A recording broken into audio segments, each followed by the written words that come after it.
Okay, The welcome first and then you'll pray.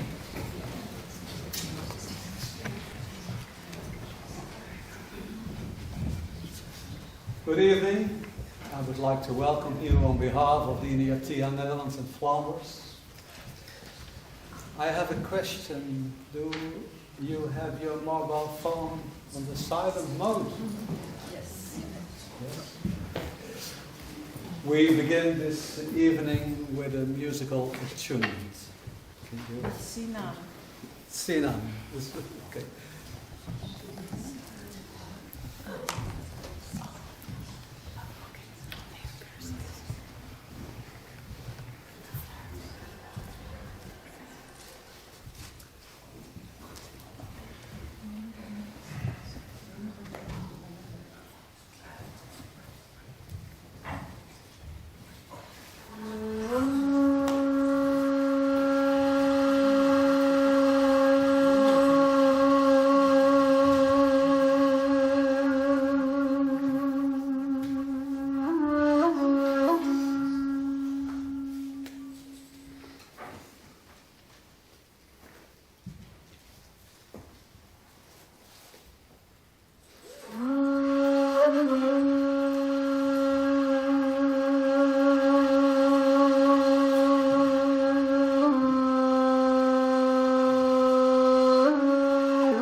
words of the Sufi invocation.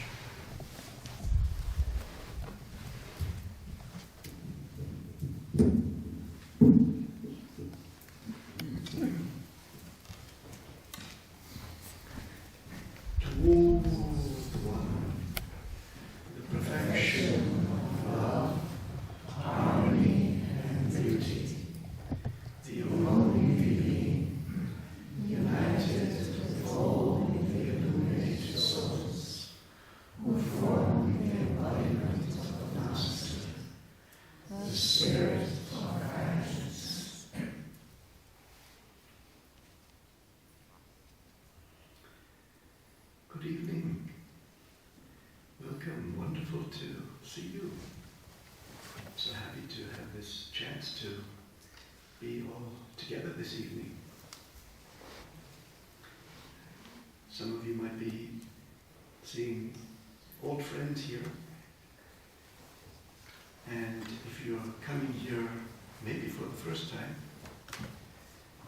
maybe it's a chance to make a new friend. This is a place that holds a lot of history. This Sufi house that once long ago was a train station and remains today a place of conjunction for people on journeys of various kinds. I'm very thankful to those who have worked so hard to make this gathering possible this evening and through the weekend. It's good to be here, and it's good to see how much care goes into the collective spiritual life of the community of Sufi seekers and others pursuing the path of the discovery of the deep reality that is unfolding its meaning in this universe. The subject this evening is a difficult subject.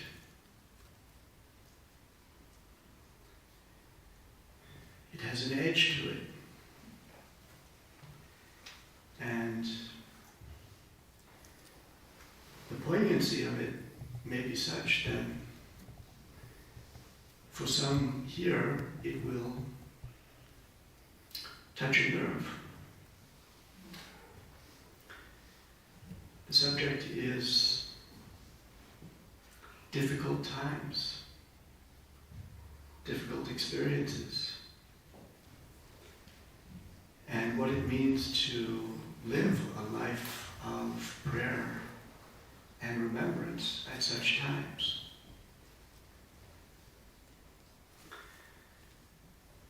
This subject necessarily directs our attention to the most difficult chapters in our life and the most challenging moments. These aren't subjects that we are necessarily drawn to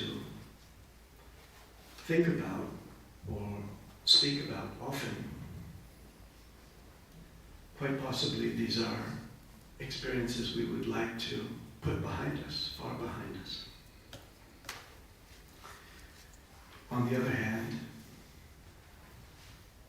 the memory remains, and in some cases, the bitter ordeal might be one that even some here are going through even as we speak. It might not be merely a matter of the past. And we're aware that suffering is a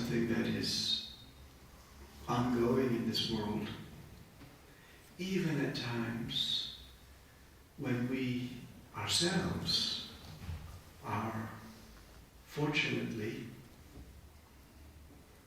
safe and secure and happy.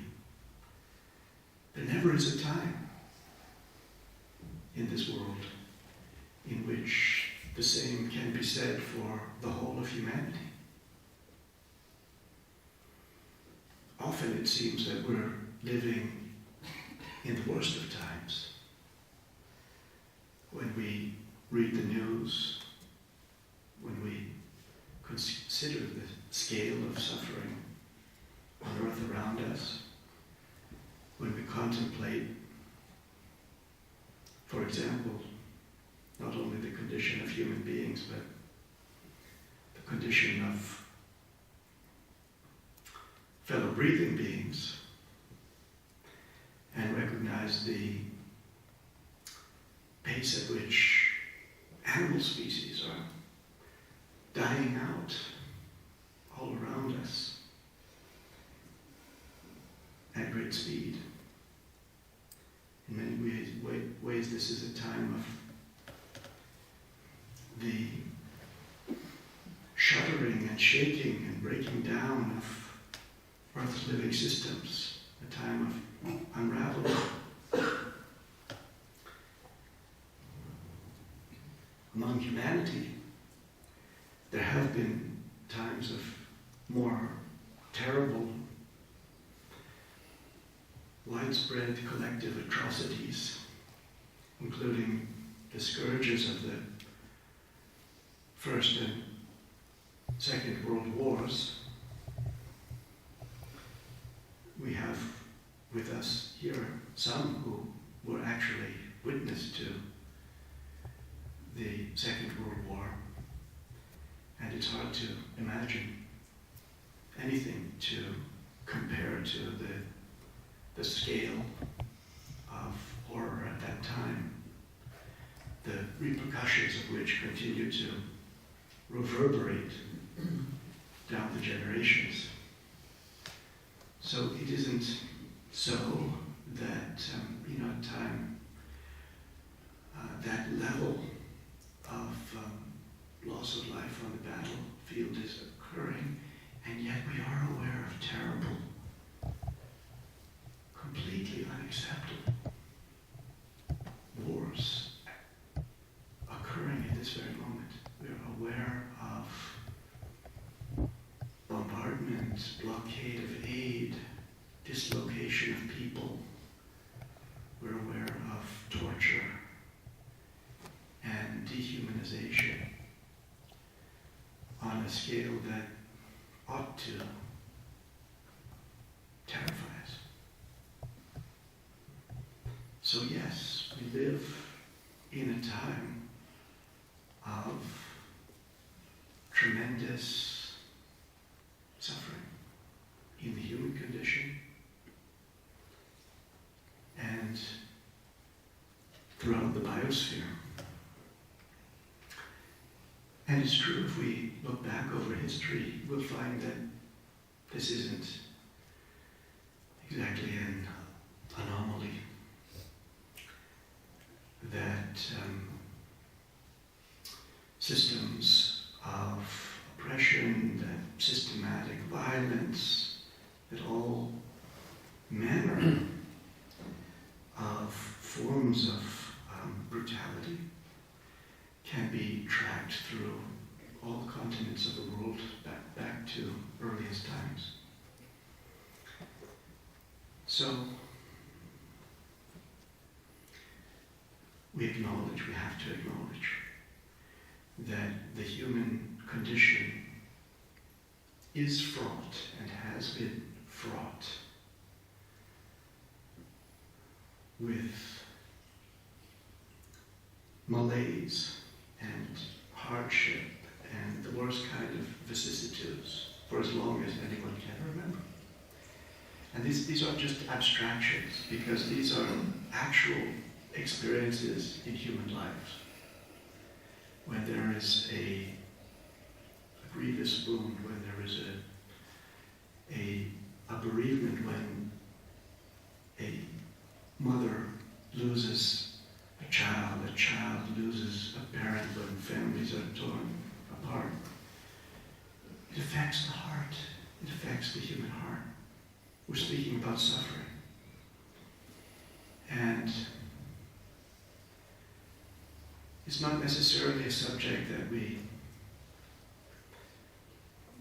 are always drawn to consider. On the contrary, we might look for a million reasons to avoid it. In fact, we might collectively, as humanity, promote all kinds of distractions and preoccupations precisely to draw our attention from the wounds of our own hearts. And those wounds are ones that often, being so hard to bear, are pushed down, are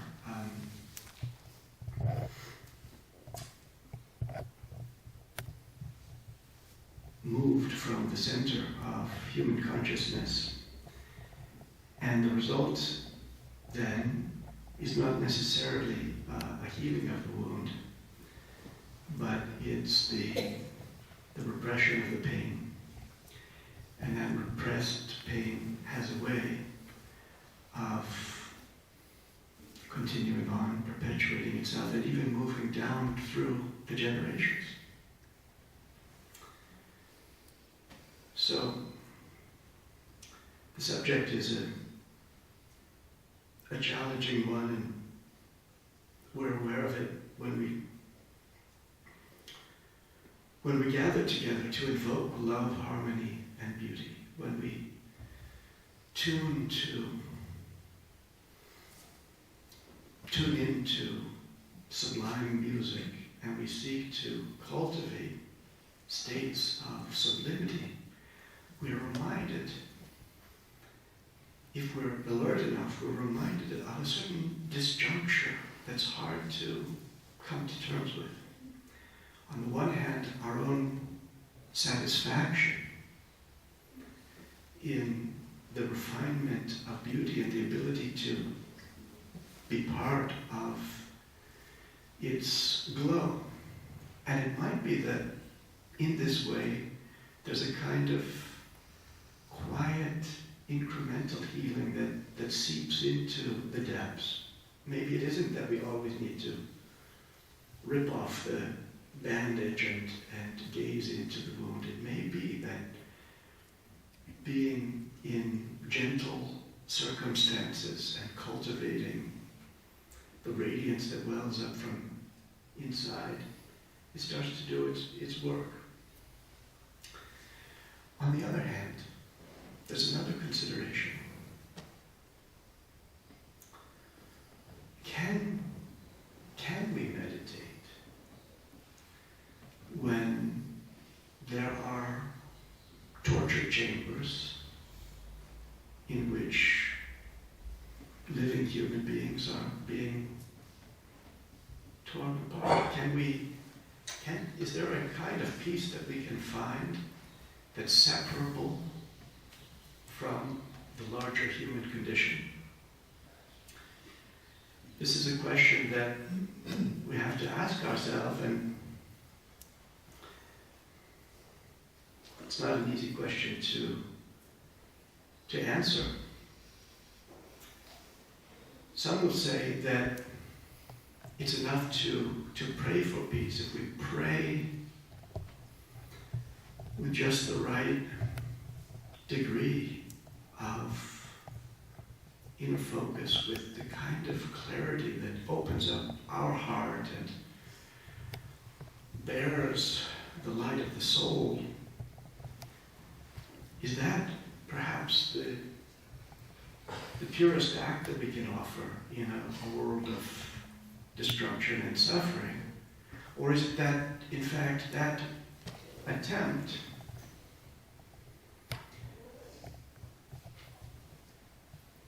is simply a pretext for not doing our part on this earthly plane to, with our own hands, make a difference in creating a world of justice? Is it a flight of fantasy that distances us from the actual need that is right here?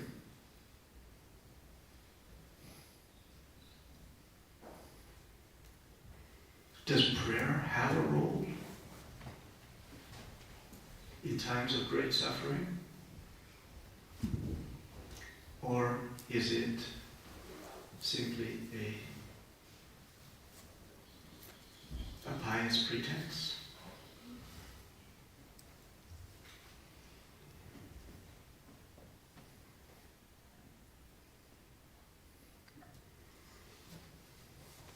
There's been a long-running debate in a number of spiritual traditions on the subject of faith and works.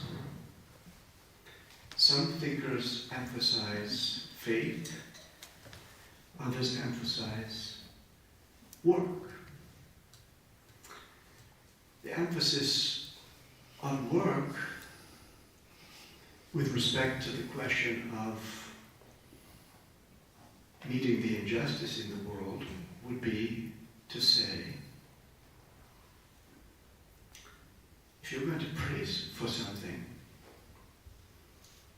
you had better show that you are working for it yourself.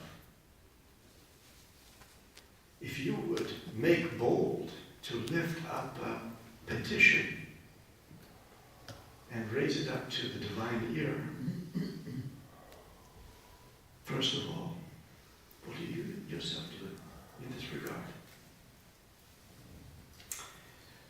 An example in our own life might be, suppose that someone you know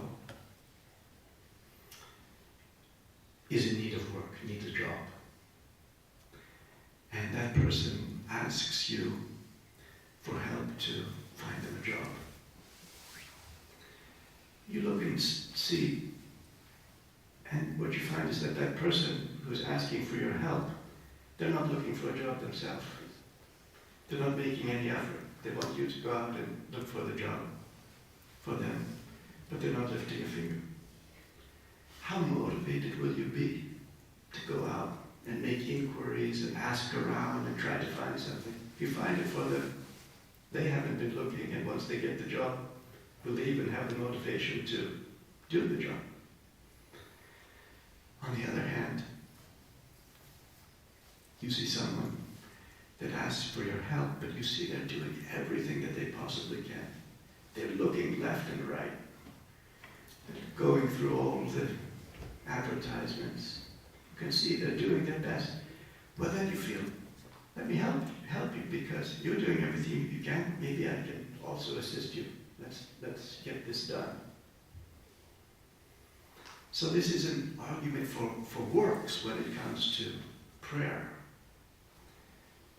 And that means that in such a scenario, prayer isn't what would be called a spiritual bypass, where you're abstaining from taking taking responsibility by turning to religion and leaving everything to God. No, there is a embodied aspect to the prayer. Prayer is something that you perform in the whole of your life. Your requesting this from the universe is demonstrated in the way that you live, in the choices that you make day after day. Everything that you do is a prayer toward that end. Your way of thinking, your way of acting, everything that you do is working toward that which you are praying for. Prayer becomes very powerful in you that way. Now there is another side to the debate. Those who stress faith, they will say, yes, that argument has something to it. But on the other hand,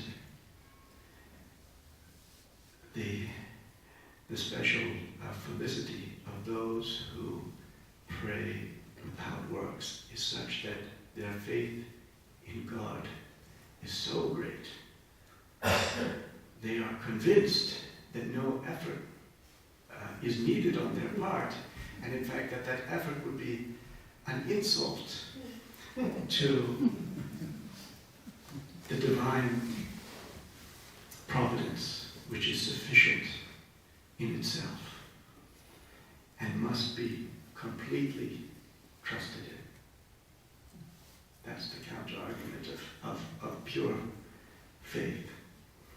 The idea that ultimately the divine intention will work itself out. Now, suppose we step back from the collective level of things and look at our own lives. Can you remember a time when you were facing an ordeal? You know, you're going along in life and things are fine, things are working out, you've got your health, you have friends. Day after day, you don't wake up afraid or worried. That's a wonderful way of being in the world, but it isn't constant, is it? We've all had times where it's like that halcyon idyll suddenly is disrupted, and there's an emergency, there's a great fear, there's a tragedy of some kind, or a grave illness, and that ease is suddenly gone. It might come on gradually, or it might be just you get a phone call, and suddenly the whole world has changed. You've just been living calmly, serenely, you get a phone call, everything's changed. Can you remember a time in your life like that, and how it just turns you upside down, and then there isn't an easy answer, there isn't an easy solution. We're used to being able to pick up a phone or write a check. There's a way to, manage everything just by calling the right person. But what if you get to the point where it's not clear what the way forward is, and things have gone badly wrong? What do you do? And if it's then that even those who aren't necessarily people of faith, people of religion, sometimes turn to religion, turn to God and think that, is there someone who can help? Is there a higher power? Is there a voice that I've neglected? The voice of protection, of guidance, that while things were going fine, I didn't need to think about, but now I see, actually I'm against the wall and things are at the point where I've got to think in existential terms and come face to face with reality in its starkest and the most vast and monumental dimensions of being, that brings you to a sense of a confrontation with divinity. Or maybe one has been a religious person, but in a superficial way, going through the motion, and now you feel, who is God? Who is the one who is there when no one else is there? At that moment, one turns toward the absolute, not even knowing really who God is, not having a clear conception, but just feeling there must be a power that can reckon with what I'm going through. There's a Sufi story of a gathering of dervishes that used to meet on the roof of a house. And the murshid would give the practice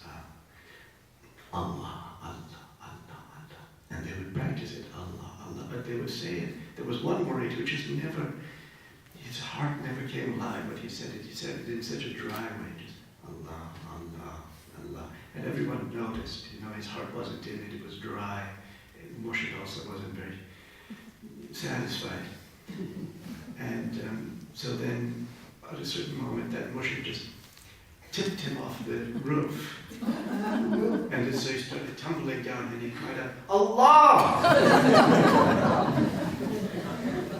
And then finally he got it. There's that moment of when his very life was in danger, that crucial moment. Until then, everything was just rolling along in ease. And also when we look back on our own lives, it's true that the heart is something that grows in the course of one's life. The baby is born with spirit, soul. Baby comes with soul. But the heart is something different. It comes into fruition, it ripens through experience, including through hardship and pain and coming to terms with loss and feeling the heart of another human being in its fragility. That's something that we learn. But if one is born with, let's say, limitless riches and great privilege and perfect health, well, that heart might not fructify in the same way. It stays very raw until something opens up the heart, something startles it, shakes it up, breaks it open. And so actually, if we look back on our lives, there were things that there were certain things that happened that at the time you didn't welcome at all. You thought, it was an ordeal, it was a tribulation. You wished it could have happened to anyone else. Felt, why me? And everything would be so good if it wasn't for this. One really felt deeply disheartened. But now if you look back, could you be the person that you are today if you hadn't gone through experiences like that? If you just glided easily along the surface of life? One thing is compassion. What is the meaning of compassion? It means that you can, if someone is going through a hard time, you're not oblivious. You actually notice.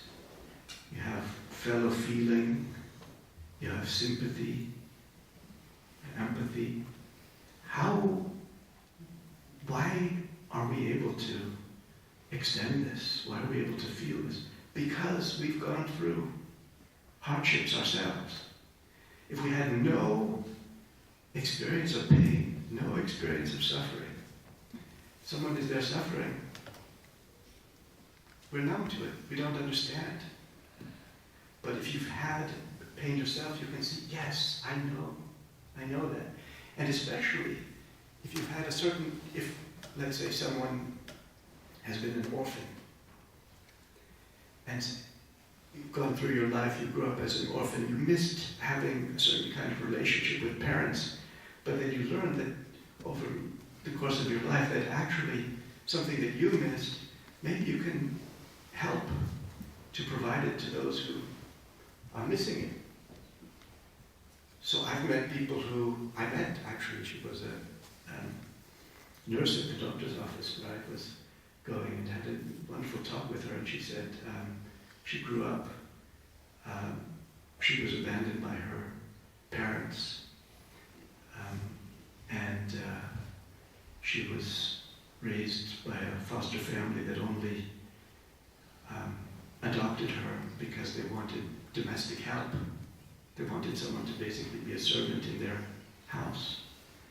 And she spoke about how painful her upbringing was. And then she found a way in life, and now she works with orphans. So she took her own tragedy, her own suffering, and it developed in her a compassion for those who are going through such a thing, and also the motivation to go out and look for those who can be helped in that way. So if we hadn't been through hardships ourselves, we wouldn't have this quality of heart that we've been able to develop. We can recognize that retrospectively from a safe distance. And even then, only sometimes. It's not always the case. Even now, there might be something in your life that even now you look back and it would be artificial to say that, I can see that it was good that that happened. You're not there yet. You really feel that's still a living wound. So it's there. But in many cases, with retrospect, one can look back and say, yeah, there was a deepening in everything for me. It opened my heart in a way that I didn't hope for that, I didn't look for that, but it was an experience of being cooked. We're born raw and we get cooked by life. And even the hard experiences is a cooking by fire. And so we look back and see, yeah, there was a wisdom in it. So if you look back, yeah, that even those hard times, there might be some beauty that came from it. But then, right now, we look across the world, we see, it's very hard to say. It's very hard to say. We don't want to be glib. We don't want answers that are too easy to say that, everything is just as it ought to be. When we see children at the dawn of their life, their houses blown apart, they're forced out into exile, they're drinking from puddles, they're being bombed, we don't want easy answers about that. We want to acknowledge that there's something wrong here. And we also then ask ourselves, where is God in this? Where is God when these whole neighborhoods are being obliterated? Where is the divine presence? Where is the divine compassion? How can it be? And while these tragedies can bring a person closer to the sense of the sacred, a tragedy can also alienate a person from the sense of the sacred, because then the question becomes, I believed in God. I believed that there was a benevolent power that is the source of this whole universe, that this universe is an expression of a great goodness. And now what I'm seeing completely contradicts that, and I don't understand how it can be allowed. And so even those who grew up with faith, those who have a natural spirituality, a natural connection with the divine, sometimes come to a place of alienation and feeling a deep disappointment in God. And even when they continue to pray, and even continue to keep the faith, as it were, still there's this inner contradiction. There's this deep dilemma that sometimes one never even wants to admit or speak about, but this sense of, on the one hand, loving God, and trusting God, and on the other hand, this unease, this uncertainty, this kind of grievance. A grievance toward, ultimately it can be a feeling of on one hand, trusting God, and on the other hand, feeling so shocked as to really not knowing what to do about it. And many who are gathered here today are traveling the Sufi path of Hazrat Moshe. This is a subject that Hazrat has touched upon in certain places. He was asked this question: And his answer was that how you go about thinking about this has to do with your conception of God. And all too often the tendency is to think of God as separate from ourselves, as high up there, as a being who controls the world from an aloof vantage point. And from that point of view, this criticism of the divine being makes perfect sense. But there's another perspective on divinity, which is not that God is high up there somewhere far away controlling things, but that the divine life pervades everything, and certainly pervades those who are experiencing the brunt of it all in a deep inwardness and intimacy in which those who are experiencing the worst of suffering, that suffering is felt by the divine being with immediacy. In fact, some of you might be parents, and especially the bond between a mother and a child is often a very empathetic one, and or even if you're not biologically, you haven't been a mother, but you have nieces and nephews, or if you have that paternal or maternal feeling for a youngster, and then you see that child is injured even a little bit, there's a pang of the heart, the real worry and pain, even more than the child feels it. We had our children would get hurt, and they would just we'd feel terrible about it, and they'd just jump up and run along. So that feeling that sometimes the one who has the compassion even feels the pain more than the one who's suffering. So, we said, one way to look at it is God is up there kind of making these things happen, including terrible tragedies. But another way is to think, actually, the divine life is so thoroughly pervasive and so compassionately pervasive that not only does it feel all of the pain on Earth and in all planets, but it's even pained more than those who've experienced the pain, if you can believe it. And just imagine now how that must be. We can't imagine, but it's very difficult. We human beings go through something called compassion fatigue.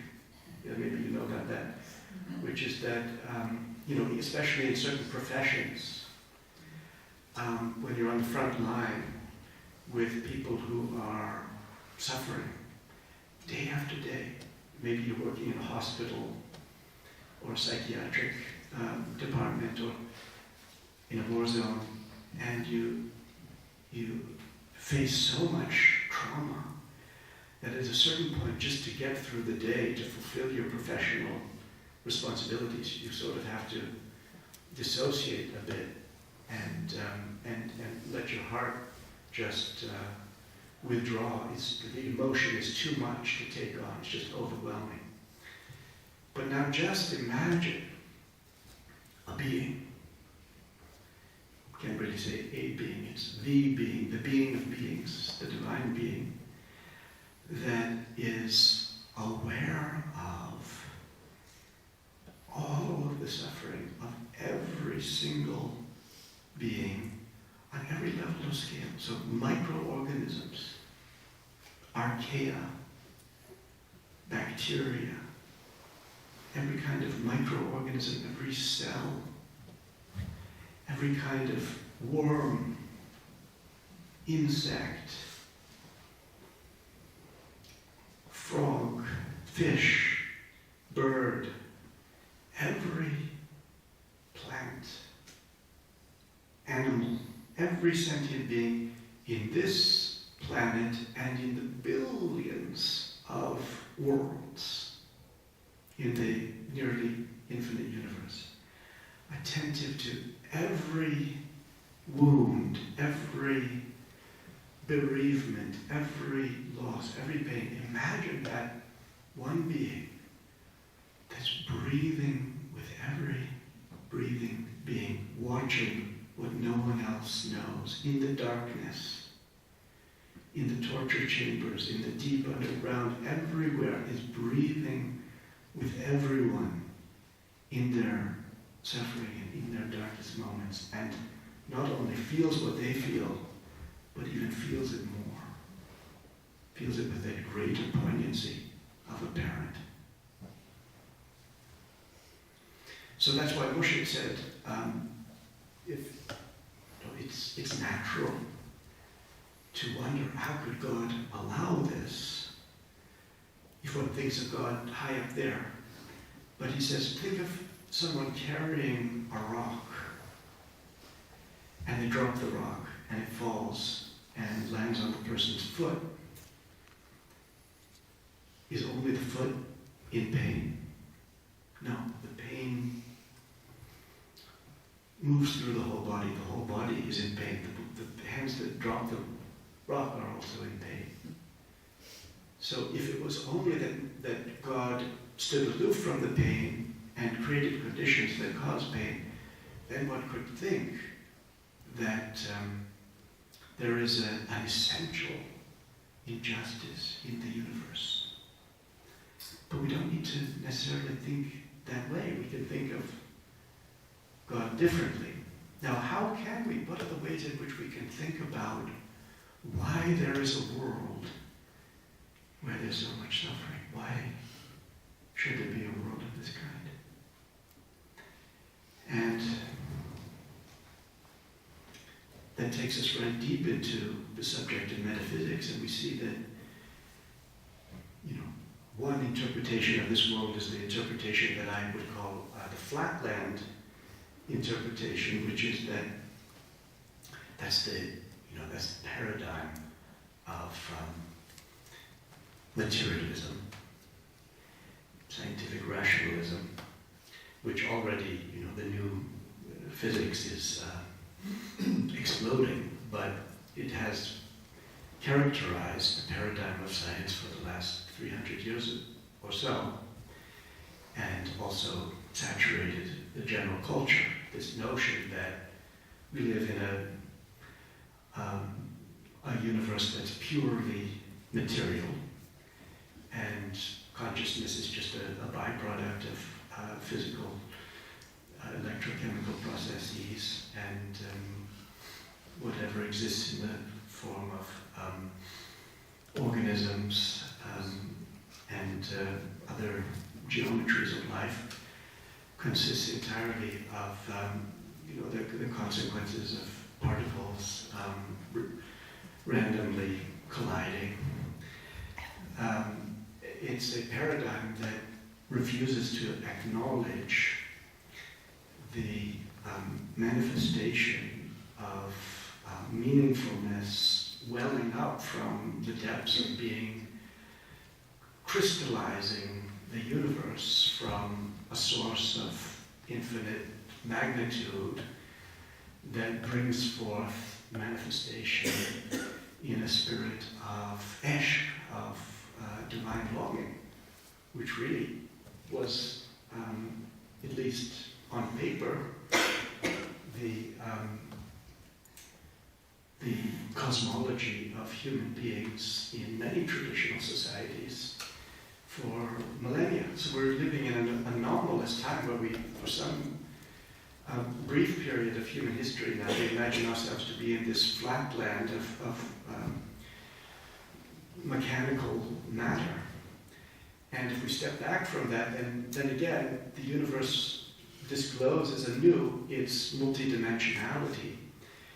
And we are shown the succession of planes of being that open out from the absolute into manifestation, and how that is a progressive crystallization of the ineffable.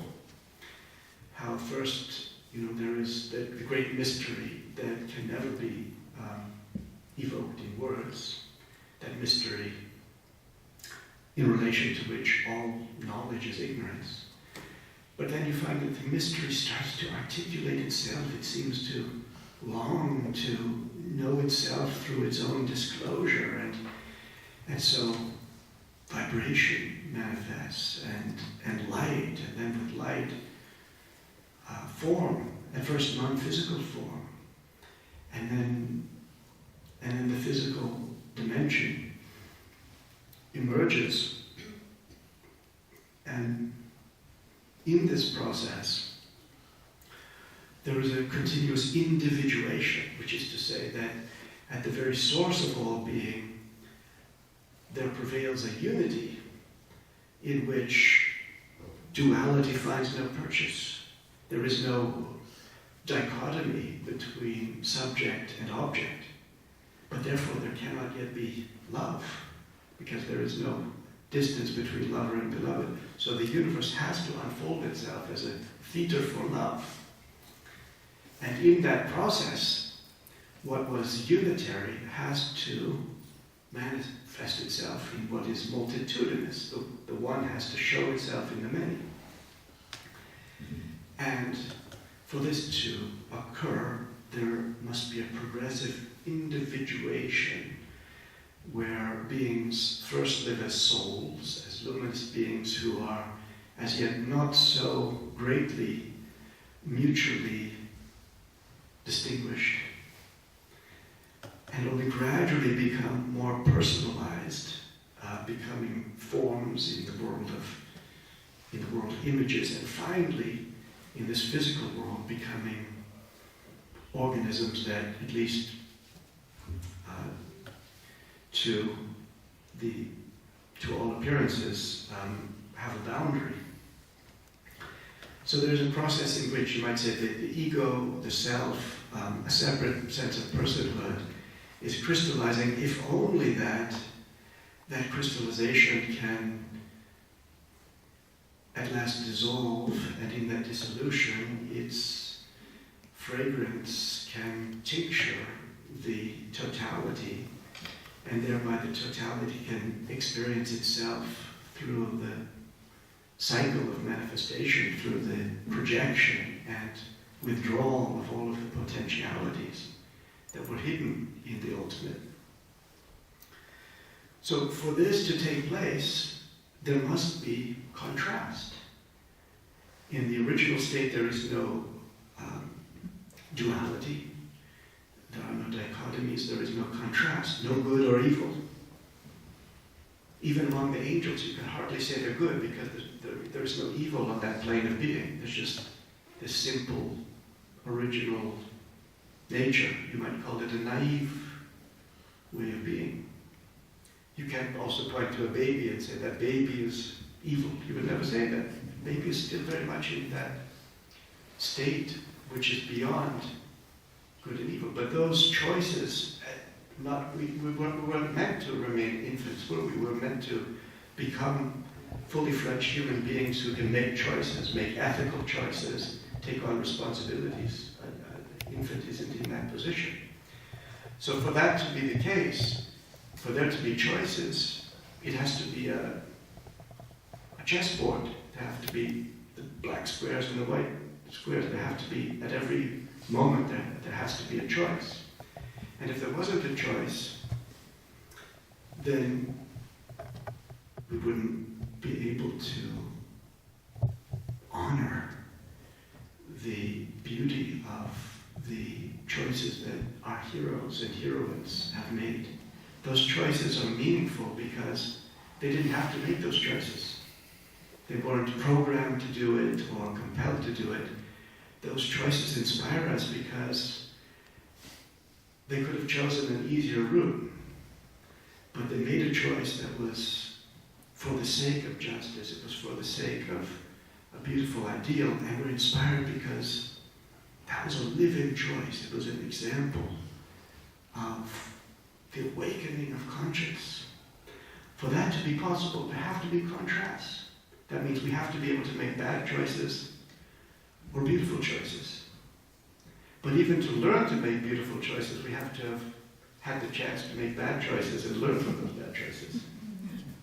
And also you get to the point where, you know, even when you've learned from bad choices, you start to ask yourself, what is really bad then? Because if I hadn't made that choice, I wouldn't have been able to see what I see now. So there's a learning in all of it. If we can wake up to the learning, it won't do just making that bad choice again and again and not learning from it, but to see that there's always more to be revealed. So it has to be this way that there are choices. Human beings have to have this freedom. If there's going to be birth, there has to be death. If there's going to be health, there has to be illness. We have to live in a world of contrasts so that the story can unfold, the qualities can unfold. Even the divine qualities of Rahman and Rahim, how can those qualities manifest? Or forgiveness, Ghafar.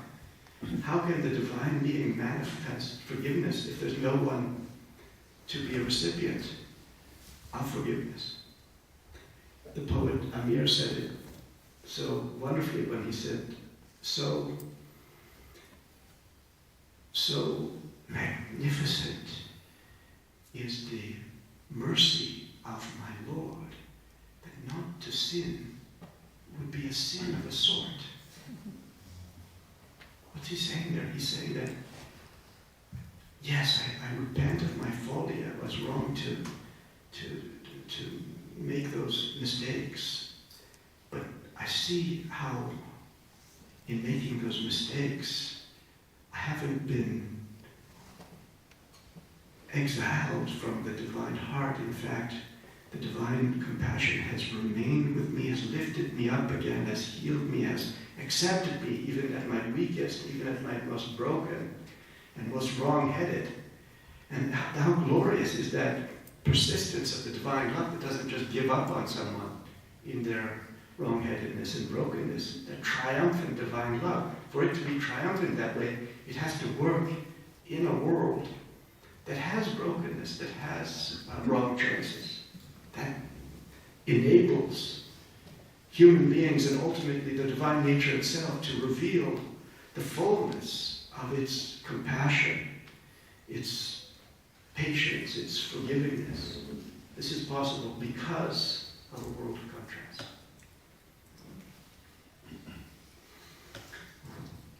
The other thing is that, when we see something wrong going on in the world, we think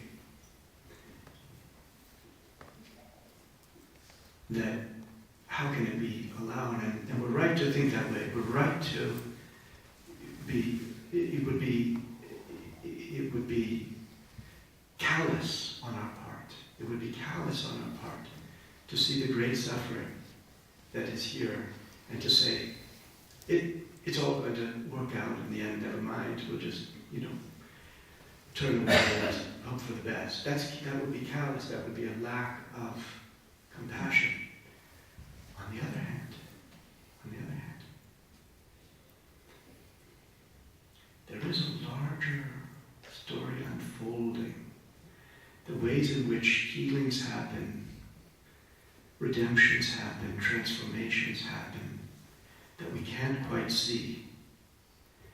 And so oftentimes we react very at one horse. It was a horse that pulled the plow of the farmer. And the horse was getting elderly.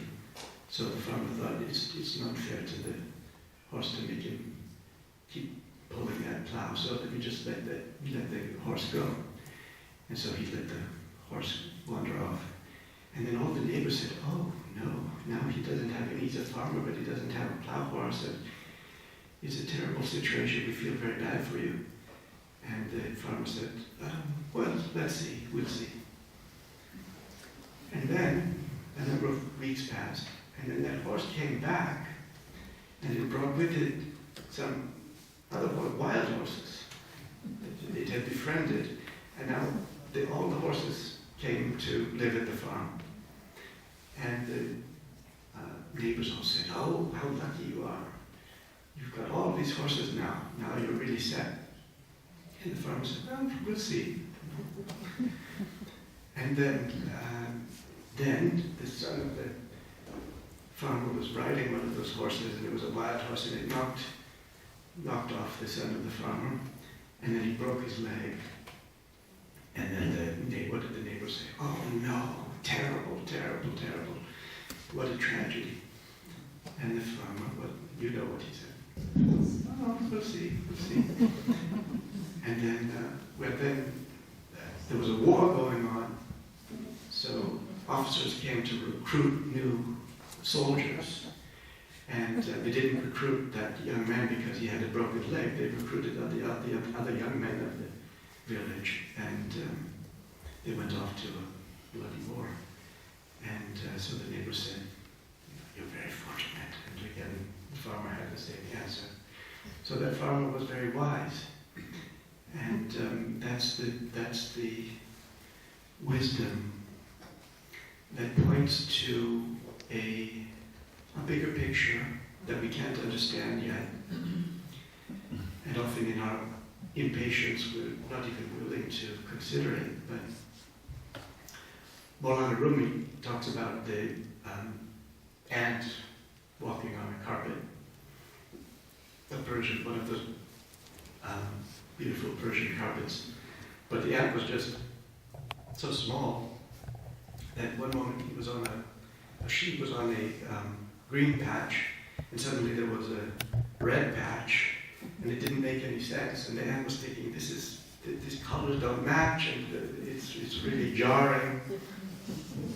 But at the same time, there was a person standing there just admiring the carpet, because actually those two colors were part of a pattern that worked itself out throughout the carpet and was actually very beautiful. So we just see a little juxtaposition, but we don't necessarily see the whole pattern working itself out. And in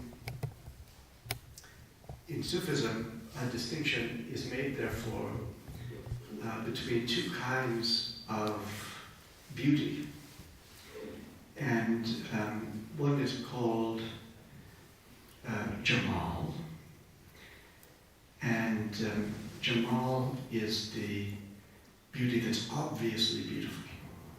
You see it and you just know it. As soon as you see it, you think, there, that's beauty, that's beautiful. There's no doubt about it. And there can be no two opinions.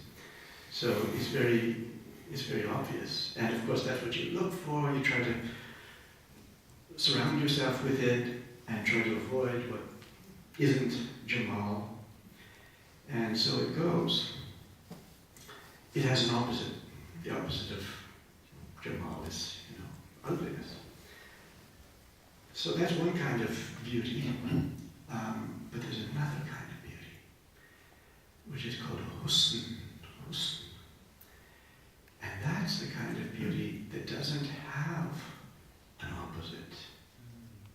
It includes everything. It's that the beauty of the whole, the beauty in which everything finds its place within the larger meaning of it all, the larger story that in our little limited mind we'll never be able to fully see.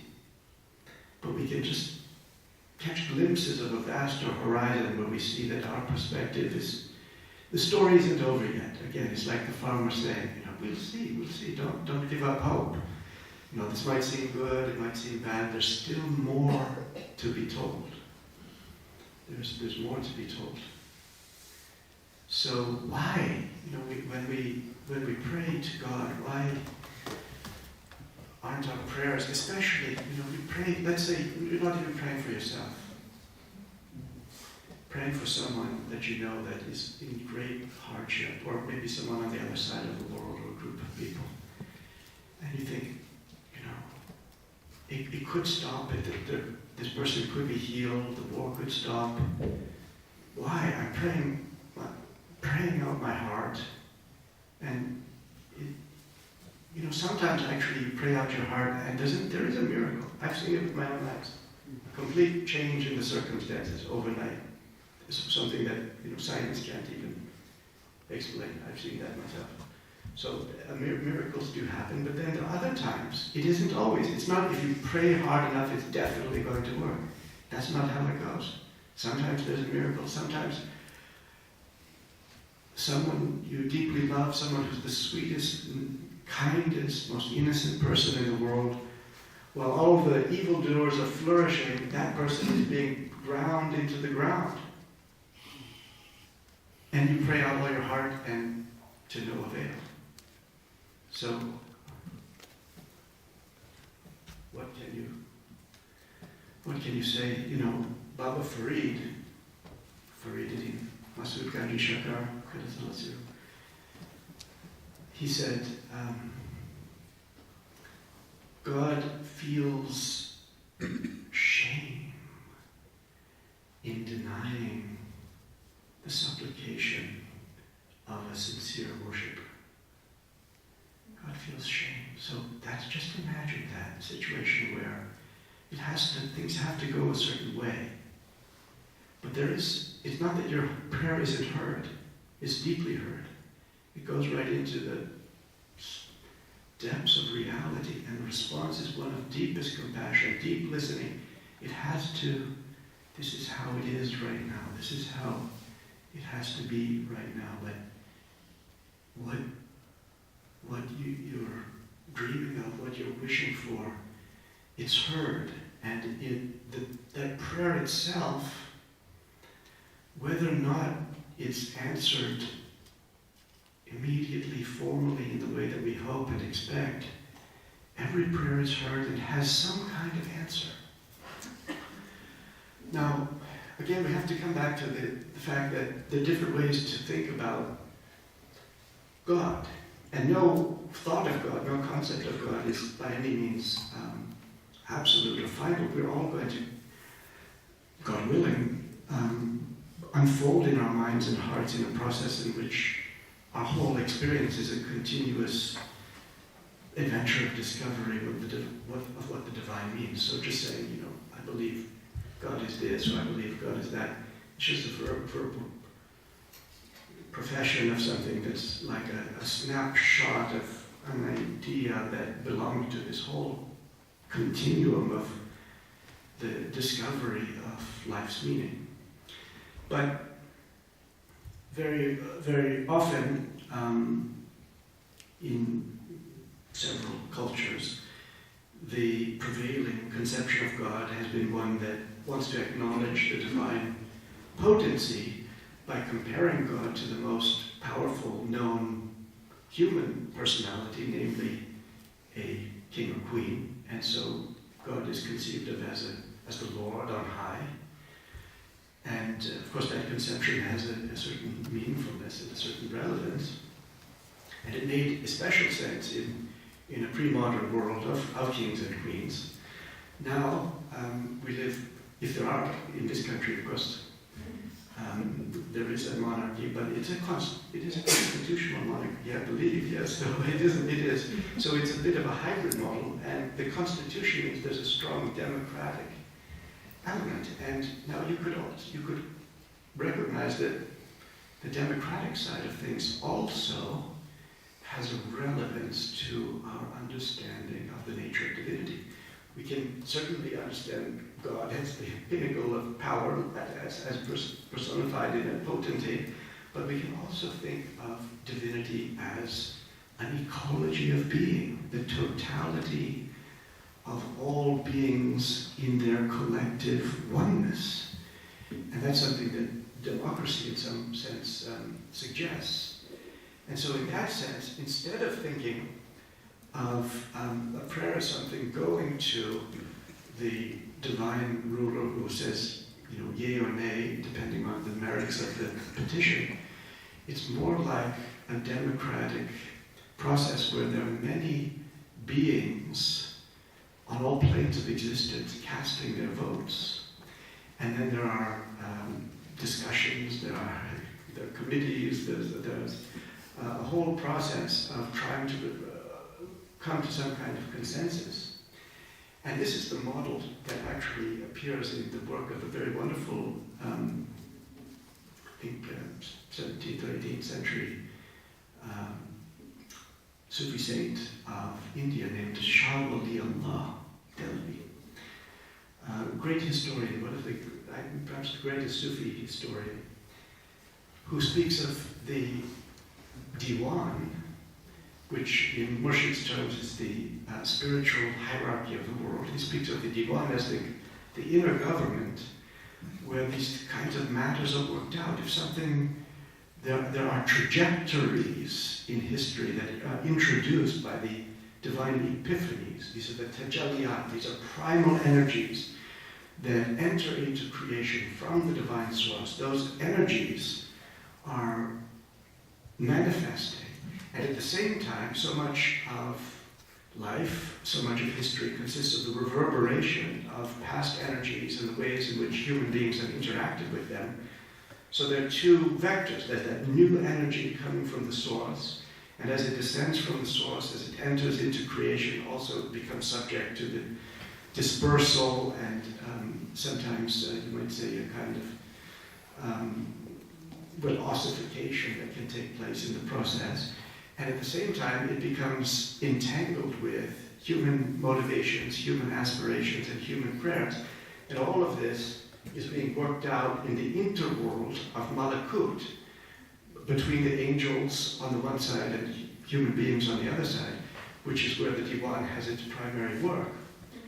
And so there's a whole host of beings, you could call them bodhisattvas, who have devoted themselves to listening to human beings, taking cognizance of the needs on earth, gathering together human intentions, mirroring back our intentions to us, trying to inspire us, but not being able to work with human hands because these are disembodied beings.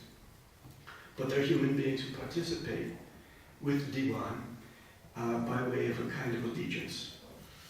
And so from this model, instead of only thinking of a divine ruler making the decisions, you have the sense of the divine compassion pervading everything. The divine being present to, attentive to everything. And you have beings on all levels trying to work out possibilities and expressing their commitment to potentialities through physical action, but also thought, activity, and spiritual resonance. And so this brings us back to the necessity of not only, naturally experiencing outrage and sending up an outrage and prayer to the Creator, but more fulsomely observing the source of the injustice or hardship, seeing in very practical ways how we can, with our own hands, with our own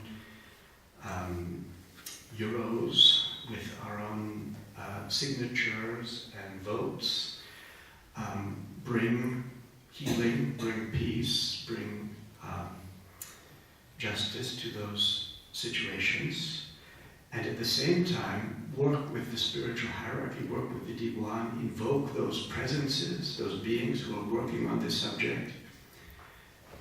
In Jerusalem, in Palestine, it would be especially the figure of Melchizedek, who is the inner kutub of that cultural sphere. And in fact, in all lands, there are those beings who are concerned with the welfare of human beings and animals and trees, olive trees on earth, that we can work with by understanding, feeling their presence, understanding their work, contributing to it in physical ways and also in non-physical ways, and realizing that even when the result that we hope for isn't immediately evident, still every effort has its value. Remember what Lord Krishna says in the Bhagavad Gita, don't look to the fruit of action, the action itself. Every attempt to meet a need, physically and also in one's thought, all of one's care, all of one's concern, every wish that one lifts up, it lives on. Our thoughts are beings, and those beings move through the spheres. And sooner or later, all of those intentions will manifest, but we ought not fixate on the outcome. What we have to focus on is the Dharma itself, the work of when we see suffering, being in our physical being in our mental being in our spiritual being an answer and a prayer to that condition. And then we may find that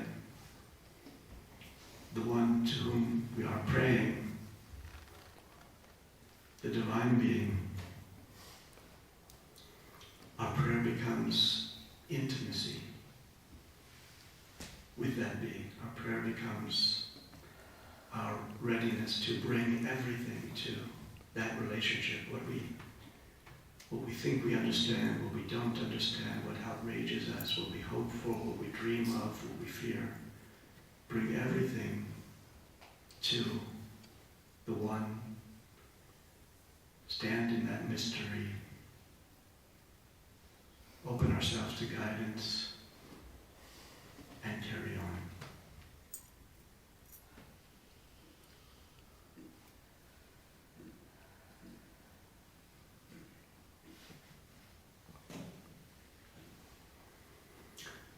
Dear friends, I thank you for your listening this evening. Shall we rise to close with the prayer khatum, and we have the honor tonight of being in the presence of our revered Sheikh HaMashiach, and I would ask if Sheikh HaMashiach would do us the honor of leading this final prayer.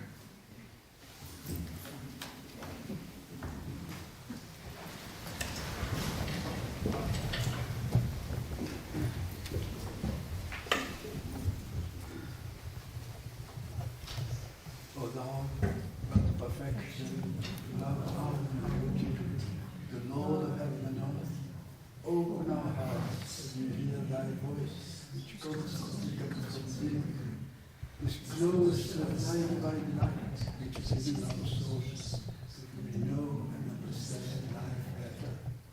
Most merciful and compassionate God, give us thy great goodness, teach us thy loving forgiveness, raise us above differences and distinctions to righteousness. Send us the peace of thy divine spirit, and unite us all in thy perfect